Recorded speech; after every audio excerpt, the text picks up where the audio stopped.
பழனி மலை அடிவாரத்தில் உள்ள தனியார் விடுதியில் துப்புரவு பெண் பணியாளர் கொலை செய்யப்பட்டுள்ளார். கூடுதல் விவரங்களை தருகிறார் செய்தியாளர் பூபதி. பூபதி, வணக்கம். என்ன நடந்தது பூபதி? விவரங்களை பதிவு பண்ணலாம். பழனி அடிவாரத்தில் தனியார் தங்குமிடியில் பெண் ஒருவரை கத்தியால் குத்தி கொலை செய்த சம்பவம் அப்பகுதியில் பரபரப்பு ஏற்படுது. அதாவது பழனி அடிவாரம் இடுமன் மலை தனியார் அருகே தனியார் தங்குமிடிகள் உள்ளன. இந்த தனியார் தங்குமிடியில் காந்தி என்ற பெண் துப்புரவு பணியாளர் பணியாற்றி வருகிறார்.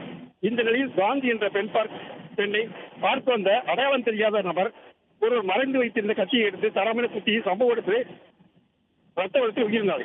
இது குறித்து விடுதி உரிமையாளர் அடிவாரம் காவல் நிலையத்தில் தகவல் தெரிவித்தார். சம்பவ இடத்தில் வந்த போலீசார் காந்தி என்ற பெண்ணை பிரபல பிரச்சனைக்காக பழனி அரசு மன்றத்திற்கு அனுப்பி வைத்தனர். கொலை செய்தவர் யார் கொலை செய்தார், எதற்காக கொலை செய்தார் என்பது கோணத்தில் போலீசார் விசாரணை செய்து கொண்டனர்.